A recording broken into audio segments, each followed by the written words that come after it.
Salam sejahtera saudara yang kekasih di dalam nama Tuhan Yesus Kristus. Kembali kita bertemu dan kembali kita akan memikirkan topik kita tentang kebangkitan. Nah, kali ini kita tidak sedang dalam event memikirkan kebangkitan secara khusus, tetapi memahami makna kebangkitan itu sendiri. Sehingga dengan demikian bagi kita kebangkitan bisa menjadi satu paham yang utuh, di mana kita diberi satu pemahaman yang kuat, satu pengertian yang solid, sehingga kita betul-betul menjadi orang-orang percaya yang berdiri teguh di atas satu dasar iman yang kokoh sekaligus sebuah pemahaman yang sehat. Pengetahuan atau menjadi pemahaman yang sehat menjadi sesuatu yang perlu kita bangun, mengingat berbagai pergumulan, perkutatan, kesesatan yang terjadi di dalam kehidupan yang menjebak dan menjadi perangkap bagi banyak orang-orang Kristen, sehingga mereka terjebak pada perangkap-perangkap yang salah. Nah, itu tentu sangat berbahaya. Nah, oleh karena itu saudara yang kekasih, kita perlu memiliki satu pemahaman yang benar, apa sebetulnya dan bagaimana sebetulnya kehidupan itu, apa sebetulnya dan bagaimana sebetulnya mengenai apa yang kita pahami dengan kebangkitan itu. Nah, ini yang harus kita perhatikan dan ini yang harus kita pikirkan bersama-sama. Nah, sekarang kita akan membaca Ibrani pasal yang ke-11. Ibrani pasal 11 dan kita akan melihat dari mulai 17 sampai 19. Karena iman maka Abraham tak kala ia dicobai mempersembahkan Ishak, ia yang telah menerima janji itu rela mempersembahkan anaknya yang tunggal. Walaupun kepadanya telah dikatakan keturunan yang berasal dari Ishaklah yang akan disebut keturunanmu. Karena ia berpikir bahwa Allah berkuasa membangkitkan orang-orang sekalipun dari antara orang mati. Dan dari sana ia seakan-akan telah menerimanya kembali. Saudaraku yang kekasih, menjadi menarik ketika kita pikirkan nun jauh di sana di perjanjian lama dan lebih jauh lagi di sana sebelum Taurat, karena Taurat dibentuk di era Musa. Maka di era patriarkal atau yang disebut bapak-bapak beriman atau orang-orang percaya di waktu yang lampau, maka kita melihat Abraham menjadi seorang yang sangat luar biasa di dalam memahami makna kebangkitan itu. Nah, kita bisa melihat ketika Alkitab itu belum ada, baik PL baik PB, karena dimulai dari Musa tadi, maka kita sudah melihat bagaimana sebetulnya perwujudan dari iman percaya itu sudah menjadi satu benih yang bertumbuh dalam hati orang percaya. Nah, di situ kita bisa melihat bagaimana Roh Tuhan bekerja menggarap segala sesuatu. Hanya dengan adanya perjanjian lama, dengan adanya perjanjian baru, kita semakin hari semakin bertumbuh, semakin kaya dalam pemahaman akan kebenaran firman Tuhan. Kita mewarisi dengan sangat limpah. Nah, oleh karena itu di situ ada keunggulan-keunggulan yang bisa kita mengerti, yang seharusnya membuat kita lebih dong dari orang-orang dulu. Tetapi ternyata di kenyataan sangat menyedihkan. Abraham yang belum mewarisi kitab PB secara utuh, ternyata menjadi Abraham yang mempunyai konsep yang sangat mengagumkan tentang kebangkitan. Sehingga dikatakan bagaimana ketika dicobai, dikatakan ya, tatkala dia dicobai, jadi Abraham dicobai oleh Tuhan, mempersembahkan Ishak, ya, yang telah menerima janji itu dan rela mempersembahkan anaknya yang tunggal. Abraham dicobai oleh Tuhan untuk mempersembahkan anaknya yang tunggal. Istilah dicobai harus hati-hati. Seringkali kita mengatakan Tuhan tidak mencobai manusia. Akar kata dalam Ibrani dicobai mempunyai dua konotasi, negatif dan positif. Ya, sehingga kata dicobai pertama itu yang negatif adalah menjatuhkan, itu kerjaan setan tuh. Tapi kalau Tuhan itu positif dalam bentuk pengujian, menaikkan kualitas iman. Ya, jadi akar kata yang sama. Oke, jadi Tuhan kalau dikatakan tidak mencobai manusia itu pengertian yang dipakai ke negatif. Tetapi tidak salah ketika Alkitab juga mencatat misalnya karena iman maka Abraham tatkala ia dicobai. Kan begitu. Siapa yang mencobai? Jelas Tuhan. Karena Tuhan yang minta anaknya. Tetapi menarik adalah ketika itu datang kepada dirinya, Abraham tidak mempertahankan Ishak sebagai sesuatu yang harus dipertahankan sekalipun. Ia menerima Ishak sebagai buah janji dari Tuhan sendiri yang berjanji akan memberikan keturunan kepada Ishak. Karena itu menjadi sangat menarik saudara yang kekasih ketika dikatakan dia akan memberikan keturunan kepada Abraham yaitu Ishak. Tapi bagaimana kemudian kita bisa melihat Tuhan meminta Ishak daripada Abraham? Ya, padahal dikatakan keturunan yang berasal dari Ishaklah yang akan disebut keturunanmu. Sehingga garis keturunan Abraham secara pewaris yang sah adalah anak kandung dari istri yang pertama, yaitu dari Sarah, namanya Ishak. Nah, kalau Ishak menjadi anak pertama ahli waris tetapi kemudian akan diambil oleh Tuhan untuk dipersembahkan, maka saya kira wajar toh kalau Abraham komplain. Tuhan, kau berikan aku anak di hari tuaku sesudah masa penantianku. Aku sabar menunggu. Sekarang kau berikan, sesudah dia besar mau kau minta. Mau jadi apa? Aku ini. Bagaimana engkau menggenapi janjimu akan memberikan keturunan kepadaku seperti bintang di langit, pasir di laut? Mestinya Abraham berdalih seperti itu. Abraham punya sejuta argumentasi. Tetapi Abraham tidak melakukannya. Abraham tidak memusingkan, hanya ia melakukan apa yang Tuhan kehendaki. Nah, saudara, di sini sudah kita melihat satu lukisan daripada iman Abraham yang sangat hebat. Abraham tidak menggugat apa yang menjadi ketetapan Tuhan, sekalipun itu mengganggu ketenangan dirinya. Abraham tidak menggugat apa yang Tuhan mau ambil, karena dia sadar Tuhan yang memberikan Ishak. Maka kalau Tuhan mau ambil untuk dipersembahkan jadi korban, apa yang bisa dilakukannya? Ini sebuah kepasrahan. Tetapi kepasrahan Abraham bukanlah sebuah kepasrahan yang konyol tanpa pemahaman yang utuh. Saya kira kepasrahan Abraham ini menjadi satu model yang sangat sulit kita temukan di masa kini, di mana orang sangat berorientasi kepada selera diri, ya, dan menggugat Tuhan untuk apa yang dia inginkan supaya Tuhan memberikan dan memenuhi keinginannya. Jadi sangat berbeda sekali dengan apa yang dilakukan oleh Abraham. Nah, saudaraku yang kekasih, orang-orang masa kini adalah orang-orang yang sangat mabuk dengan segala keinginannya, orang-orang yang sangat mabuk dengan seleranya, orang-orang yang sangat mabuk dengan segala gugatan dan tuntutannya. Abraham tidak. Oleh karena itu menjadi sangat menarik ketika dikatakan kenapa Abraham mau memberikan Ishak padahal dia adalah anak tunggal, anak satu-satunya. Alkitab mencatat apa? Karena Abraham berpikir bahwa Allah berkuasa membangkitkan orang-orang sekalipun dari antara orang mati. Dan dari sana ia seakan-akan telah menerimanya kembali. Hebat sekali. Bagaimana Abraham bisa berpikir bahwa Allah dikatakan berkuasa membangkitkan orang-orang sekalipun dari antara orang mati? Abraham belum mempunyai satu pengalaman real untuk itu. Abraham belum mewarisi satu kisah tentang itu. Kebangkitan itu dicatat di kemudian hari, khususnya di dalam perjanjian lama, perjanjian baru. Sehingga peristiwa ini tentu menjadi satu peristiwa yang sangat mengejutkan karena konsep kebangkitan itu baru tampak wujudnya di dalam kitab Taurat. Dan digenapi dalam kitab perjanjian baru oleh Yesus Kristus. Sementara Abraham adalah pra-Taurat.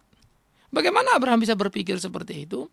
Nah, inilah merupakan buah iman yang ada di dalam batin Abraham, iman yang bertumbuh pada diri Abraham, iman yang memberikan satu output, satu sinyal kepada Abraham, sehingga Abraham berpikir dengan basis iman, bukan berpikir dalam kekonyolan.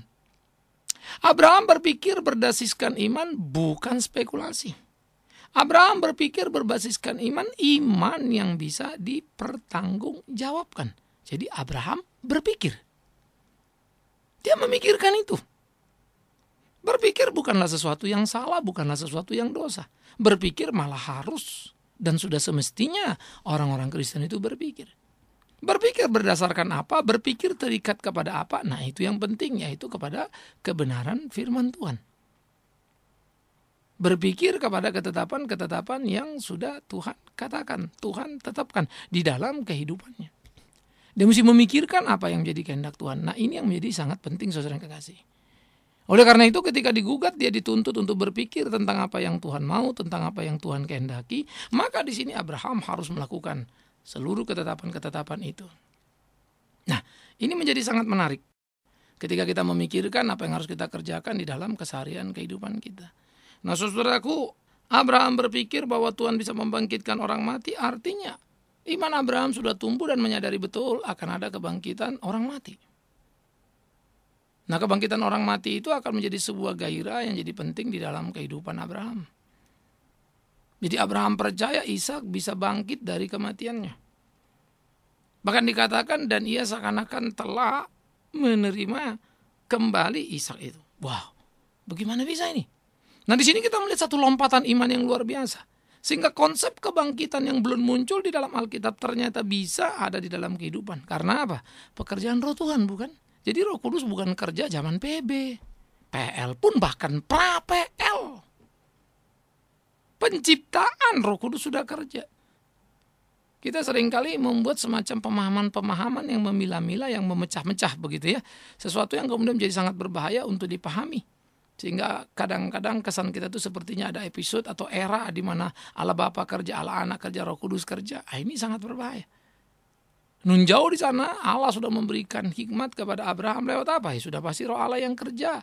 Memberikan kecerdasan, memberikan sebuah pemahaman kepada Abraham untuk memahami bahwa di balik kematian ada kehidupan. Di balik kematian ada pengharapan. Di balik kematian ada kebangkitan. Tetapi yang menjadi menarik lagi adalah bahwa pada waktu dia memberikan Ishak, berarti saat itu dia percaya ada kebangkitan, kan gitu. Sehingga ini bukan lagi sekedar satu kebangkitan yang dipahaminya sebagai kebangkitan rohani, artinya mati di sini nanti bangkit di surga. Bukan itu. Bahkan lebih daripada itu, bagaimana dikatakannya, dan dia percaya dia sudah mendapatkannya kembali. Sehingga kebangkitan yang dipakini Abraham adalah satu kebangkitan tubuh yang konkret. Soal surga saya percaya pasti dia punya pengharapan itu.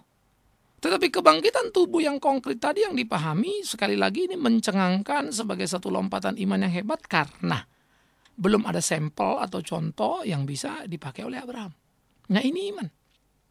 Sehingga dalam keberimanan yang kuat, Abraham percaya bahwa Ishak bisa dibangkitkan oleh Tuhan, sekalipun dia dituntut untuk mempersembahkan Ishak sebagai korban atas tuntutan Tuhan. Menarik gitu ya.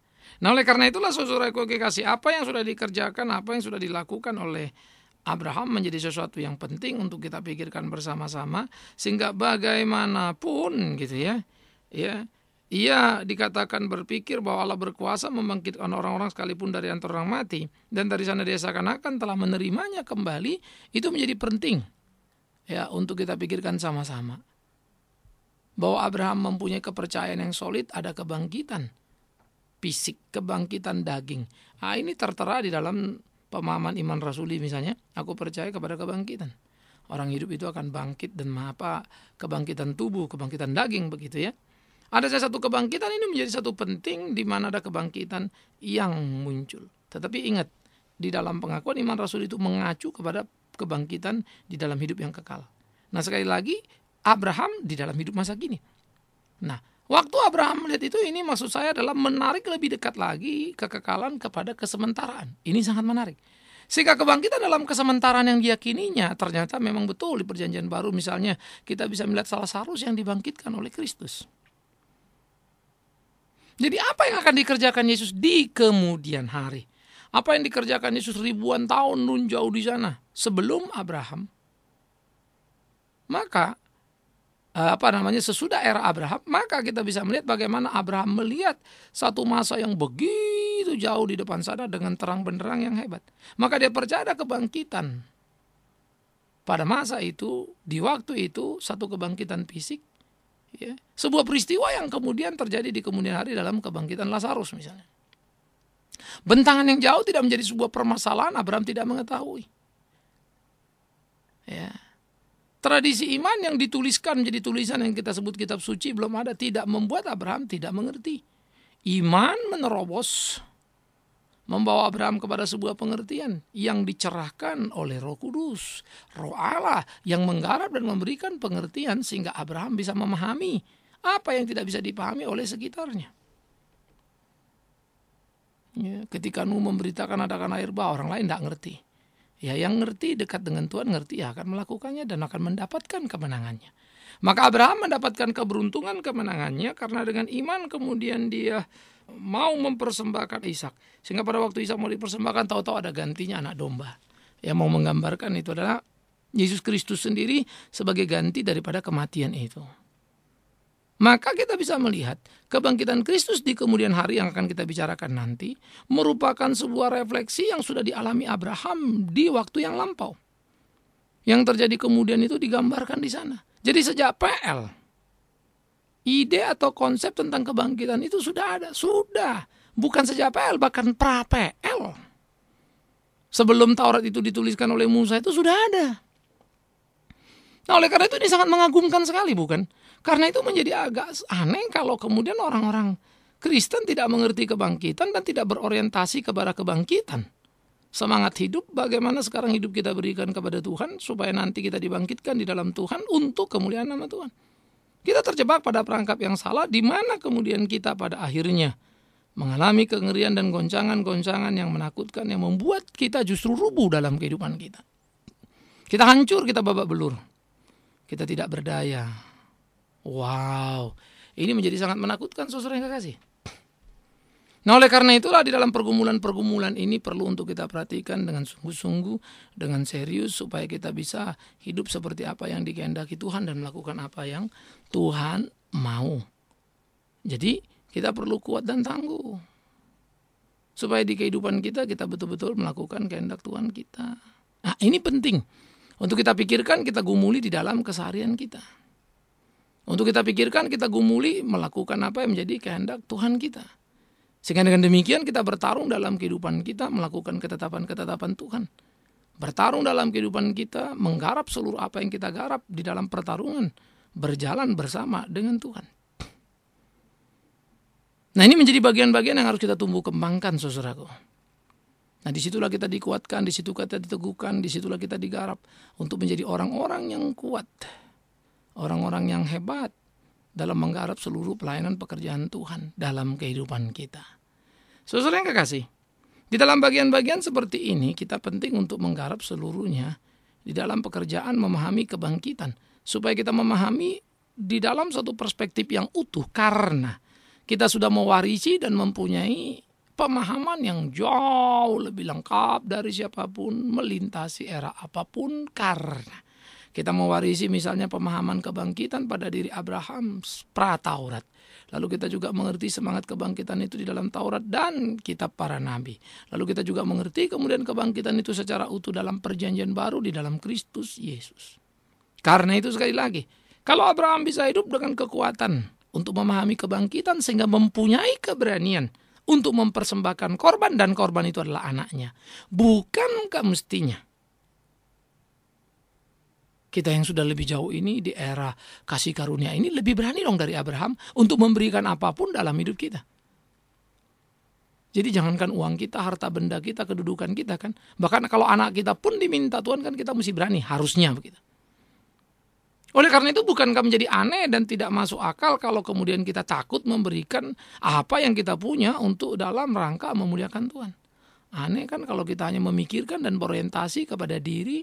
Aneh kan kalau kemudian hari-hari kita hanya melulu berdoa, minta supaya Tuhan kasih ini, kasih itu, dan bukan berpikir berdoa. Serta bertanya kepada Tuhan, Tuhan apa yang harus kuberikan untuk menyenangkan hatimu? Pertanyaan yang harusnya kita gulirkan. Oleh karena itulah setiap orang harusnya memahami bagaimana bergerak dalam kehidupan. Merespon, mencontoh Abraham untuk malu. Kalau kita sudah punya warisan lebih lengkap, Abraham tidak. Tetapi ternyata imannya lebih tumbuh subur, kita tidak. Nah, iman ini harus kita kumandangkan secara sehat, saudara. Sehingga hidup kita menjadi satu hidup yang penuh dengan keberanian karena percayanya ada kebangkitan. Ingat sekali lagi, Abraham dituntut untuk memberikan Ishak, anak tunggal satu-satunya yang didapatnya di hari tuanya sesuai dengan janji Allah. Tapi dia tidak kecewa dan marah dan berkata, Tuhan kau yang berjanji, kenapa kau ambil? No, dia berikan. Karena Tuhan meminta. Kita lain. Tuhan tidak janji pun kita bikin Tuhan berjanjikan begitu. Kita menuntut dan kita meminta. Bukan kita memberikan. Abraham punya sikap iman yang luar biasa. Kenapa? Perhatikan tadi, percaya pada kebangkitan. Nah, kita sebagai orang sekali lagi yang sudah mewarisi kebangkitan itu secara konkret. Bukan saja dalam pemahaman tetapi pengalaman pertobatan. Di mana kita mati bersama di dalam kematian Kristus dan bangkit bersama di dalam kebangkitannya. Maka zaman kita harusnya menjadi orang-orang yang tangguh, saudaraku. Orang-orang yang hebat, yang berhidup dalam iman yang kuat. Wow, alangkah indah, alangkah menariknya kehidupan. Kalau tiap orang percaya menjadi orang percaya yang solid, yang kuat sungguh-sungguh. Melakukan apa yang mereka lakukan di tengah-tengah pergumulan kehidupannya. Alangkah indahnya. Alangkah hebatnya jikalau semua berpadu, bersatu. Mengerjakan apa yang harus dikerjakan untuk puji hormat bagi nama Tuhan saja. Sehingga di dalamnya nama Tuhan sungguh dipermuliakan, ditinggikan, dan diagungkan.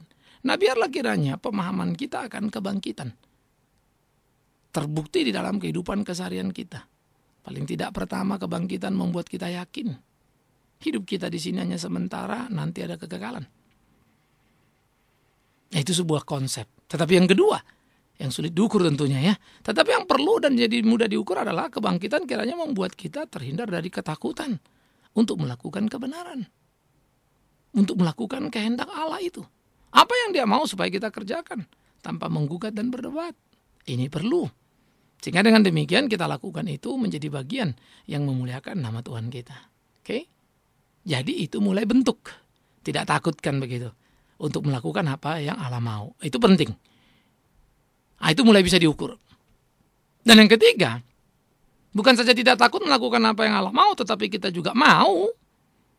Dan dengan rela memberikan apapun di dalam kehidupan kita untuk menyenangkan hati Allah. Kan menarik. Sehingga ukuran-ukuran itu makin real, makin jelas.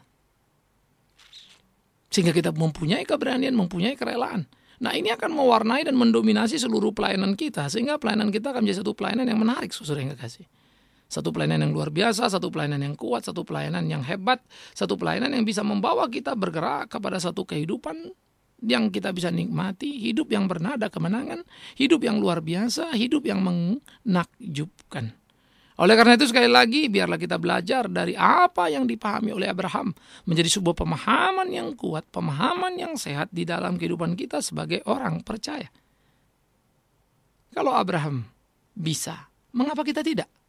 Malah sebaliknya, seharusnya sebagai orang lebih lengkap mewarisi kebenaran, kita harusnya lebih bisa. Tapi ternyata kenyataan berbeda. Nah, ini biar menjadi koreksi kepada kita. Tampilkan sikap iman yang benar dalam pengharapan yang sungguh yang berpusat pada kebangkitan. Supaya kita jangan menjadi orang-orang yang salah di dalam kehidupan. Kiranya Tuhan menolong kita menemukan kesejatian iman. Dan kita berpusat pada semangat kebangkitan. Menang, itu gegap gempitanya. Tuhan menolong, Tuhan memberkati saudara. Amin. Mari kita berdoa. Kami bersyukur, kami berterima kasih kepadamu ya Tuhan untuk segala cinta kasih dan berkat-Mu di tengah kehidupan. Kami berdoa supaya Tuhan menolong, menuntun, membimbing kami sehingga kami sungguh-sungguh dimampukan melakukan apa yang menjadi kehendak Tuhan dan di dalamnya nama Tuhan ditinggikan, diagungkan. Tolong kami, berkati kami di tengah-tengah pergumulan kami ya Tuhan. Supaya kami sungguh-sungguh juga kuat untuk bertarung dalam kehidupan dengan berpusat kepada pemahaman akan kebangkitan. Tuhan memampukan kami dalam kasih Tuhan sendiri. Demi Yesus Kristus Tuhan kami hidup. Kami berdoa, bersyukur dan mohon pimpinan Tuhan senantiasa. Terpujilah Tuhan. Amin.